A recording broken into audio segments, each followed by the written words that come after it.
Hello, I'm Dee Dee Wolfarth, and this is my fancy dancy podcast about the top 10 practices in online learning. I'm sorry you missed the presentation the other day because it was awesome, because you have great colleagues. I don't care what department you work in, you have great colleagues. So, thank you for watching the podcast, and what I want to talk to you about is what does the research suggest are some of the best practices in online learning. But I'm not a tech person, so they're going to be interpreted by me in terms of like what works and what doesn't work and everything else. So here we go. The first thing that I would tell you as far as online learning is assume nothing. Don't make assumptions about what your students know as far as technology. Don't make assumptions about what they can and can't do until you know. There's a lot of good tools that you can use to assess their knowledge of technology.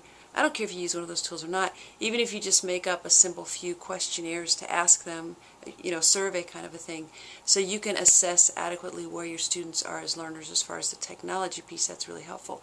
What you don't want is a student's lack of technological skills interfering with their learning the course content material. So you don't want to penalize them unfairly because of that.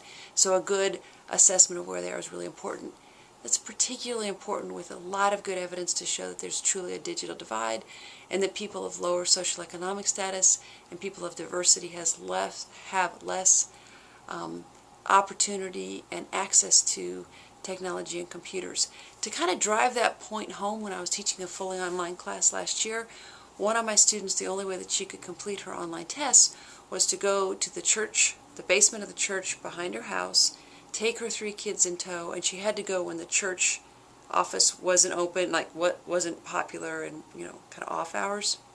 So here she's trying to do these timed multiple choice tests with her 3 kids in tow in the basement of her church at these strange hours. So you can see why that's not learning as its best. So we really want to understand what kind of resources, access, and knowledge do our students have as far as technology. It helps, therefore, with this first one, as far as assume nothing, to make sure you have numbers like the student help desk for IT. I use a lot of funny stuff when I make online classes, so this is your magic upload spot. Push this button here to upload a paper. This is the magic discussion, flying carpet. Push this here to, go to the discussion. So a little bit of humor goes a long way in terms of helping students who feel really uncomfortable to be able to bridge that digital divide. The other thing you really want to ask yourself, what technology do I need to be successful in this class? And what technology can my students in general do? And you really want to keep a good understanding of that. Okay, that's the first thing. The second thing is advice number 2. Choose wisely. And if that reminds you of the Harrison Ford movie Indiana Jones a long time ago with the chalices, and he chose poorly, he chose wisely, and one guy dies and one guy lives because of the whether it's the cup of life and all those things. Choose wisely means pick your book really, really, really well. You're going to want to choose a book that has internet material that's compatible with online stuff, because it has a treasure trove of resources that you can access. Now, this is really important. Our students overwhelmingly say, we don't want canned classes. We don't like canned classes. We like to have the presence of a professor. So it's not just enough to choose a great book. Make sure the book's online. Hey, I'm done. No, don't do that. Go through the resources that the book has with it, and make sure that they're right for your students. Watch the videos, okay? Click on the links. What that's going to tell you, then you can do a little introductions to your students about that information to say, hey, this is a 5-minute video, it's really funny, or this is a 20-minute video, it's kind of hard to watch, but it's really good because of X and Y and Z. Or the key things that I want you to come up with are looking for this and that, or whatever else. Don't just carte blanche open the entire, make them watch every video and click to every link associated with the textbook. It's not right for them and you. It's not right for our students. You have to think about, what are my learning objectives for this class? Who are my students? And you have to make sure that your use of a book and your use of technology fits into those things. So choose your textbook and your learning outcomes and your objectives and your assignments. Choose them really wisely.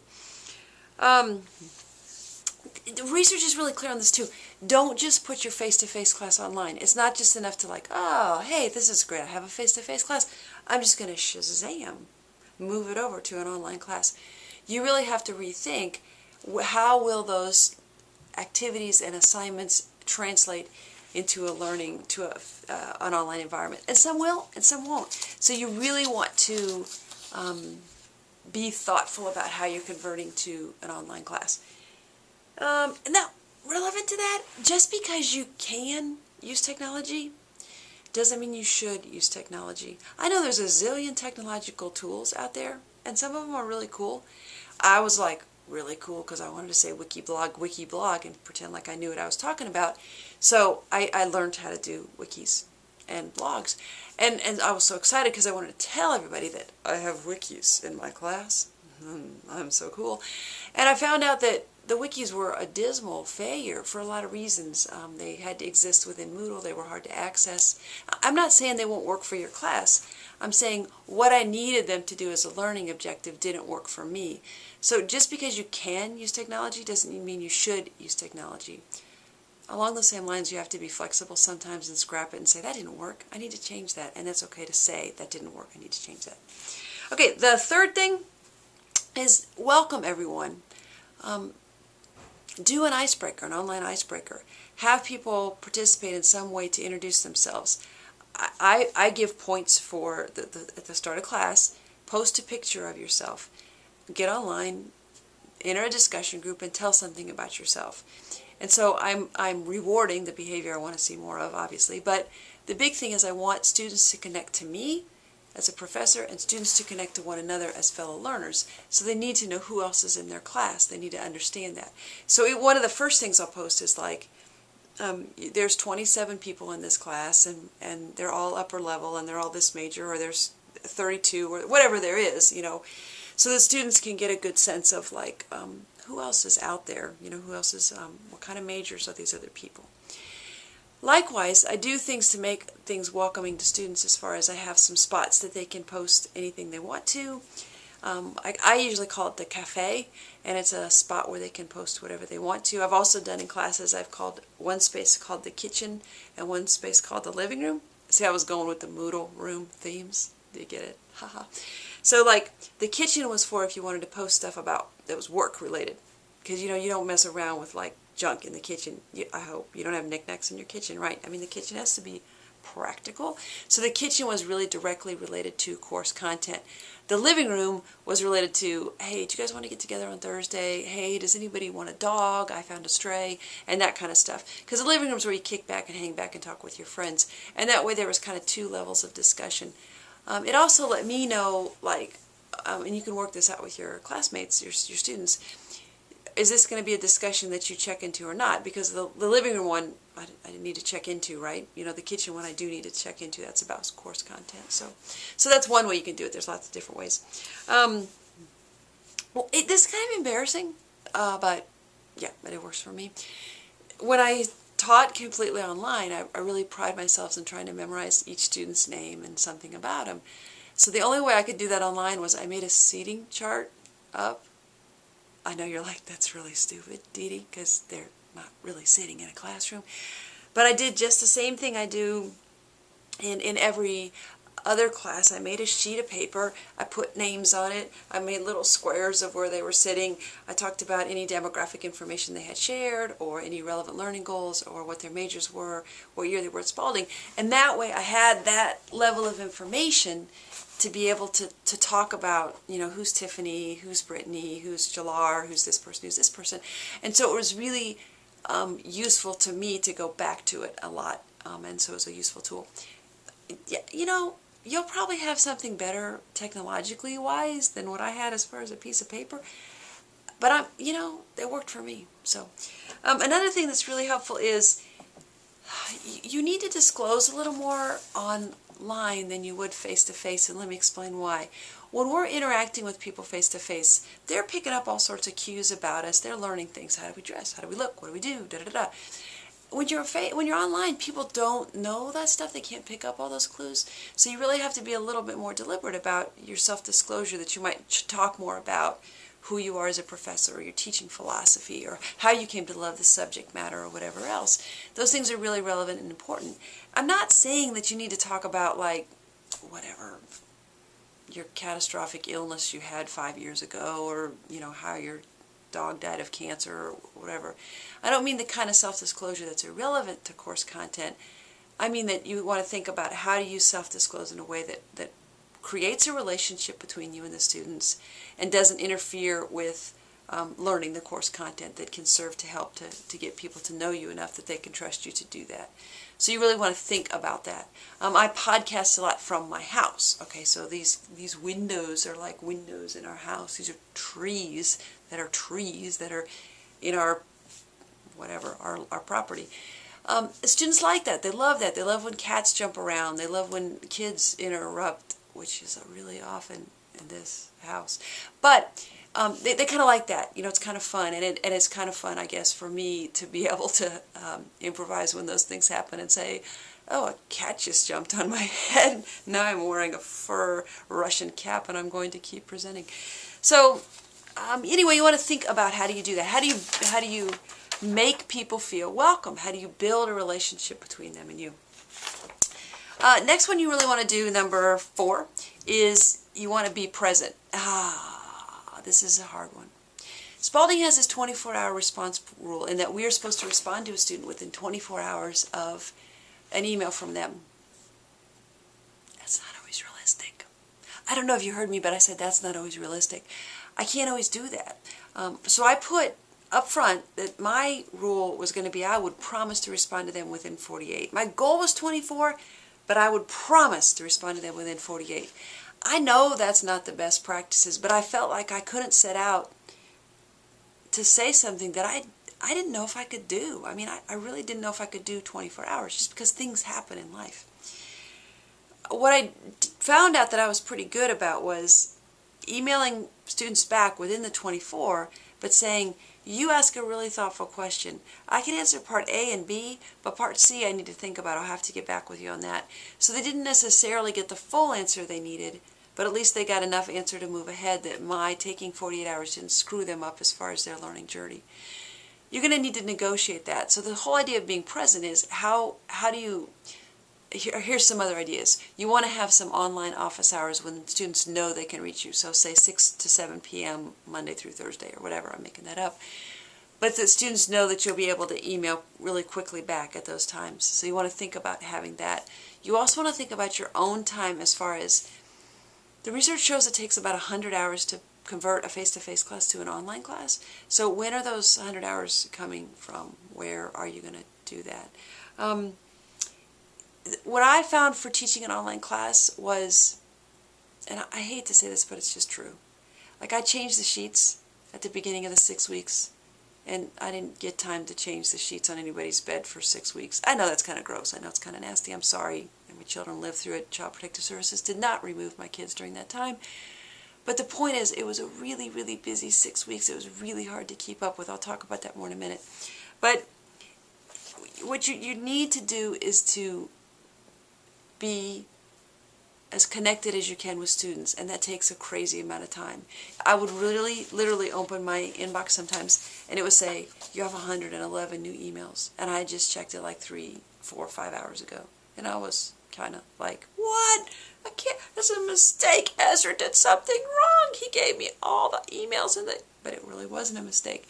It was that many emails, so it was really hard to keep up with that piece of it. So be present, be honest, be as much in touch with students as you can, but still set some boundaries so you have something that looks like some vague kind of a life. Oh, that's one more thing. I'm an early morning person. I'm awesome at 4 a.m. But by 9 p.m., I'm kind of like, I'm spent, I'm dead, I'm exhausted. I know it's really makes New Year's really challenging. Nevertheless, I let my students know that. So I say, if you email me in the middle of the night, like 1 a.m., 2 a.m., 3 a.m., and they are up all night, let me tell you, that's great, because I'll catch it at 4 a.m. If you email me at 8 p.m., 9 p.m., and you need a quick response, it's not happening, because I'm not online when they're awake online. So let people know what your your time, how your day works, in general. This is a good time for me. This is a quicker time for me. Okay, the next one, the fifth one is you really have to engage people. You really have to go out of your way to engage students in the class. There's lots of ways to do that. I post lots, I podcast, I make these goofy podcasts like this. This is a really long one. Most of my podcasts are like 5 minutes long, and that's it. I participate in discussions, and the research is real clear. At first I was like, I'm going to hang back and let the students discuss, and I'm not going to get very involved in the discussion because I want to see what they can do without me. That was backwards of the research. The research says get involved, participate in the discussion, don't be afraid to jump in. You can model and show students what participating in a good discussion looks like, and you can reward those students who are participating in a thoughtful, intelligent way. Yeah, who knew, right? So don't be afraid to jump into discussions. So discussions, podcasts, chats, reach out to students who you don't hear from. If you haven't had a student, like let's say I had a really good student, for example, and she was doing great. It's about week 3. And then I didn't hear from her, and she didn't take some quizzes that were due. And I was like, what happened to her? So I emailed her to say, hey, you didn't do this quiz, and you've been doing so well. Did something go on? Well, it turns out she was in a terrible car accident and had been in the emergency room. So don't be afraid to reach out to students. Don't just expect to say, oh, they'll let me know if something's going wrong. I know a lot of you think that should happen. I understand that, but we are in reality world, and it doesn't always happen.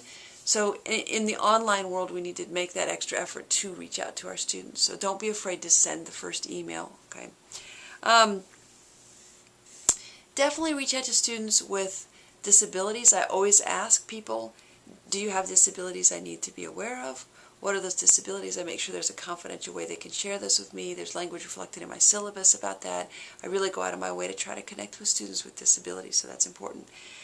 What I really want to tell you to do to get people engaged, is think of it this way. If you go to a Moodle site and it's like full of work and chaos and boredom and ickiness, do you want to go back to that Moodle site? Because I don't. I don't want to go back. So my Moodle sites, I try to make them, my class sites, like the quote of the day, pictures, awesome pictures. I mean fun pictures, not just like Bing Images pictures, but like great pictures that try to convey what I'm teaching. Comic strips, jokes, funny things that are relevant to the class, thoughts that I had about the class, just like, hey, I was thinking about you all today. Little positive reinforcement things, so that when a student they want to go to Moodle. They're like, oh, I want to see what the class is up to. I'm excited to see what's going on. How cool is that? We have them hooked, right? We have them hooked when we do those things. So we really want the site to be rich and fun and entertaining and cool. I mean, think of it. You're competing against YouTube. You're competing against like parodies of blurred line videos and everything else. You're competing against a lot of stuff that's really funny. So if you want them to go to your site, you have to make it interesting. I am not saying you have to discount and demean and water down learning. Oh no, there's fabulous learning, but you gotta get them hooked. You gotta make it interesting and relevant. Okay, next thing that the research says is number 6, be predictable. That doesn't mean be boring. It means be predictable. So week by week in my class, for example, like on Monday there was a paper due. On Wednesday the multiple choice questions were due. On Thursday the short essay questions were due. The short essay test was due. So there's a predictable, every week was the same. And so students could really plan around their lives for that, and that was really, really helpful to students. The research also shows that smaller and more frequent assignments work better online. Students overwhelmingly want the whole course opened to them. You know, they want to be able to see all the weeks laid out up front. I gotta tell you, when I was doing it last year, like it was week 3 and week 4 was not, it didn't exist. I was building it mid-flight. So there's no way that I could have done that.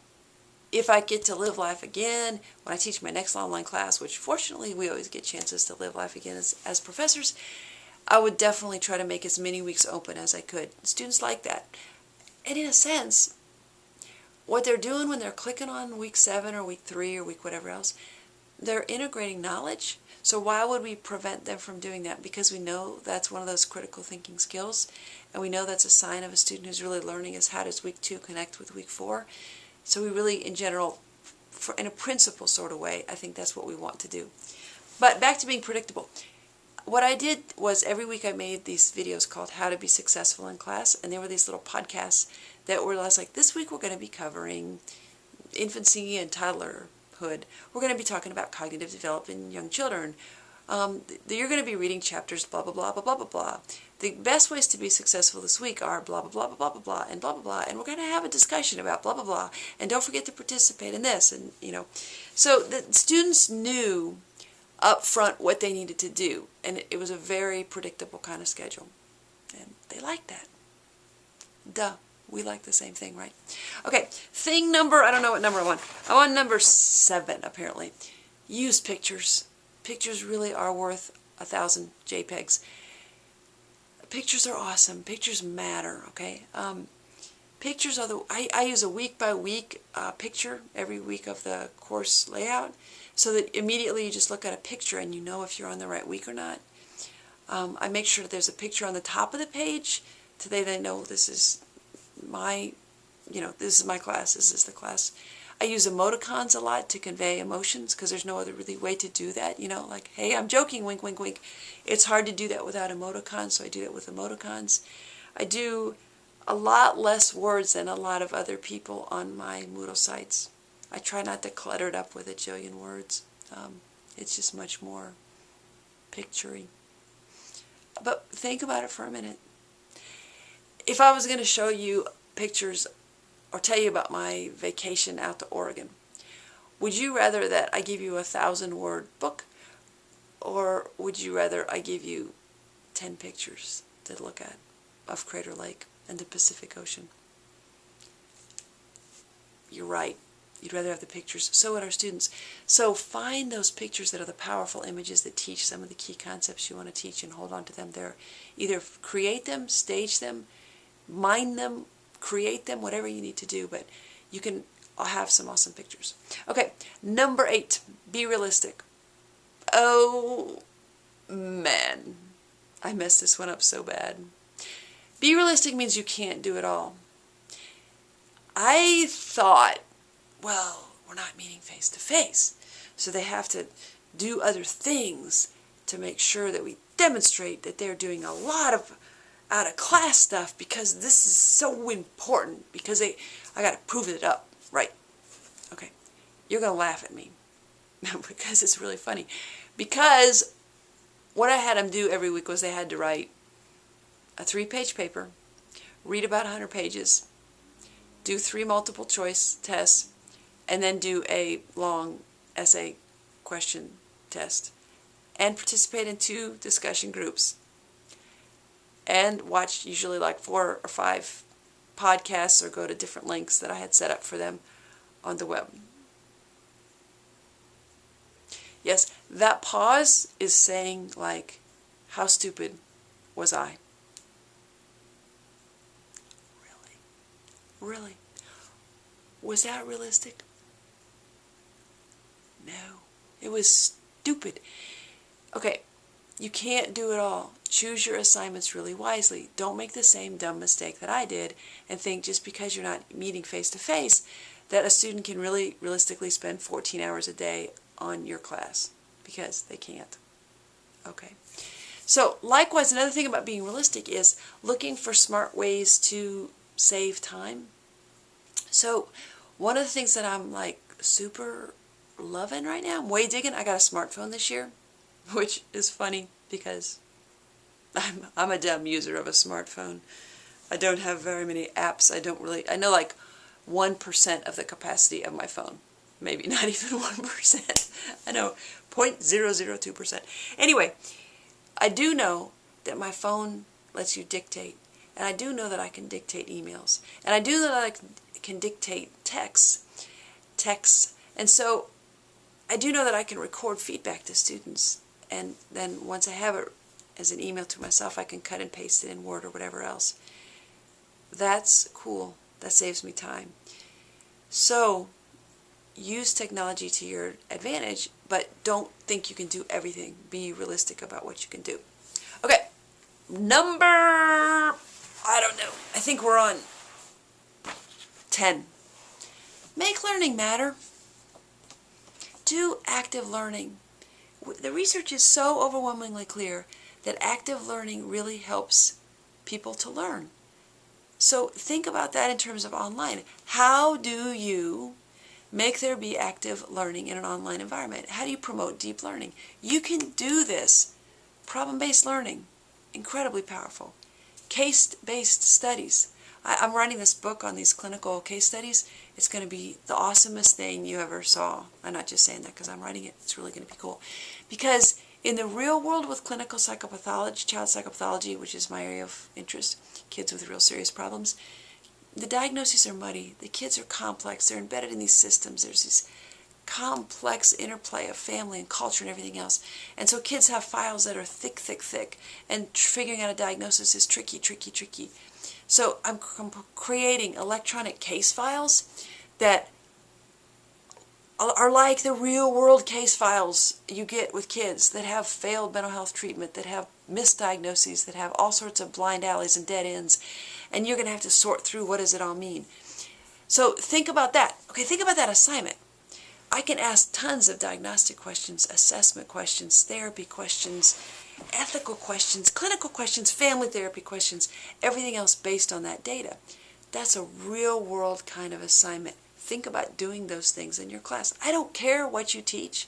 There are creative ways to connect what you teach with real life. And if there aren't, then you got to think about, like, why are you teaching it really? So I really want you to think about, how do you make learning relevant? How do you make it connect? Why do you make students interested in what do they need to know this thing?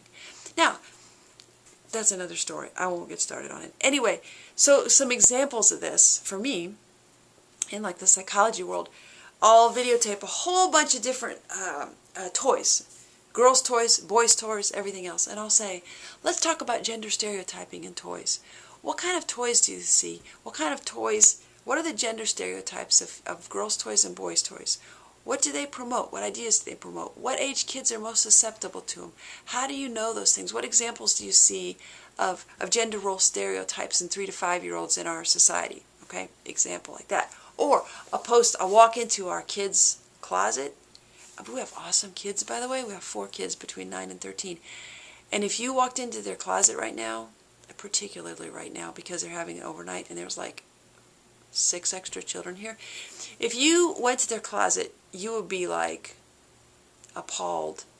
It would scare you. It might like be one of those, like, you open the door real slowly because you might die because so many things are going to fall on you. Okay, because their idea of cleaning a room is just throw everything in the closet.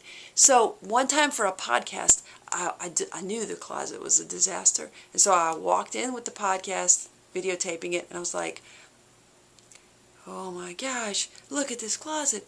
Oh. And then I said, okay, if you walked into this closet and you had these kids, what disciplinary strategy would you use to help an 11-year-old and a 9-year-old clean their closet better?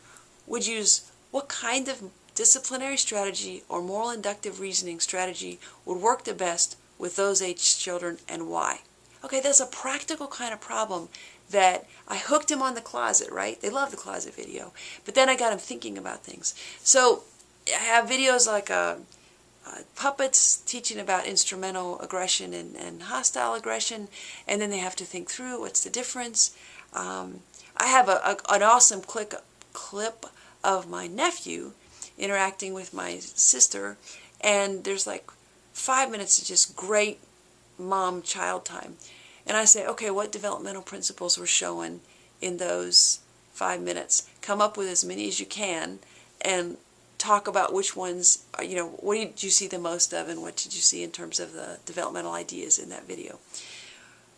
So what I'm getting you to do is I'm getting you to think about, how do you make learning relevant? How do you get them thinking deeply? The research is clear.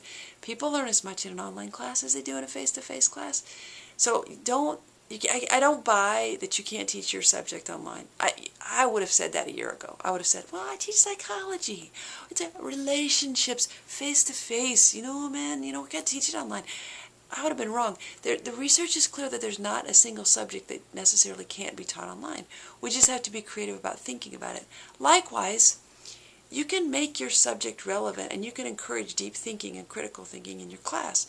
You just have to think through how to do that. So make learning matter. Okay, 2 more and then I'm going to shut up. This is the longest podcast I ever made. Okay, next one is go deep or go home, okay?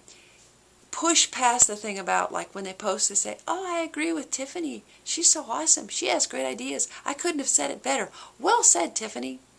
Don't do that. The advanced rubric feature on Moodle lets you get around that by they have to post before they can read others' posts. But you're also going to say, you're not going to reward that. You're not going to give that points. You're not going to whatever you want to do. Once a discussion winds down, another thing you can do is wind it back up again. And you can push students. You can say, remember we talked about it's not just enough to say you agree with somebody. What things do you disagree with? What things, add another point, Don't just go with like, oh, she said it so well. That doesn't get us anywhere. So push students to go to a deeper level. They're not going to do it without you. Hey, all of us, we will say as superficial as we can. We're lazy thinkers, not just students, all of us. We want things to be on autopilot. So to push past that, we have to really work. We have to work to really make our brains not just be a bunch of blah, blah, blah, blah, blah, blah, blah, blah. So expect that you're going to have to push. Okay, last one. Live in Feedback City. The research is really clear. The students want a ton of feedback, and they need that feedback. And so you're going to need to figure out how can you give them the amount of feedback they need in a way that's realistic for you, because you have to give timely, detailed, specific feedback. That's really hard, like really hard. So one of the things that I learned slowly was with feedback that I gave a whole lot, I would cut and paste in Word, and at least I had a generic paragraph that I could start with, and then I could personalize it from there. I do really tend to personalize emails and everything else. The research on that, by the way, if students get personal emails versus not, does it matter as far as learning? Well, it doesn't yet. I'm going to add the yet because I think eventually they'll find that it does. But I think it's one of those things that we just need to do as far as student engagement, is to really personalize our feedback to students. Likewise, I always try to encourage students, not just discourage them. Red Buttons has a great quote on that.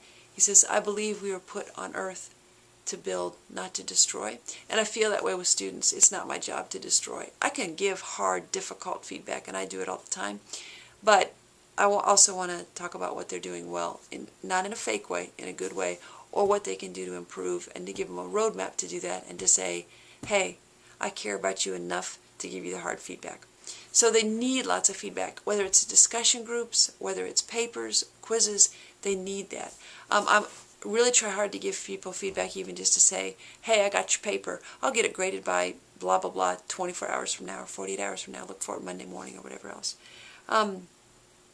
By the way, there's 2 groups of people who the research shows consistently overestimate how much praise we give. Okay, there's 2 groups of people that say, I praise people all the time. I'm always praising people. And the 2 groups who do that the most, who do you think they are?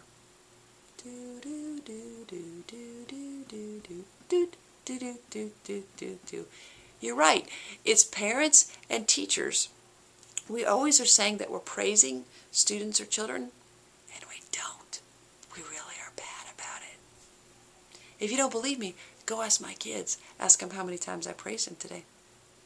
Yeah, ask yourself the same question. So, we really want to make there be a good balance of positive praise, everything else. One more thing relevant to that, cheating in online classes. The best way to prevent that is to create a culture of non-cheating, to create a culture of honesty. So I created an honors code regarding that. I talk about honesty a lot throughout the syllabus, throughout the discussions, before quizzes. The more you talk about that and remind people what it is and what's cheating and what's not, the better off you are. So make a culture of honesty in your class is the best thing you can do to prevent online cheating. Okay, that was a ridiculously long podcast. I don't think I've ever talked that long in my life. And it's crazy. It's bedtime for me. I mean, really, I'm winding down. It's 8:30. This is it. So, have a lovely day. I'm thanking you for watching the podcast. I really appreciate it. I hope you learned something useful. If you didn't, I'm sorry I wasted your time. If you did, groovy, awesome. That's fabulous. So, yeah, I think that's pretty much it.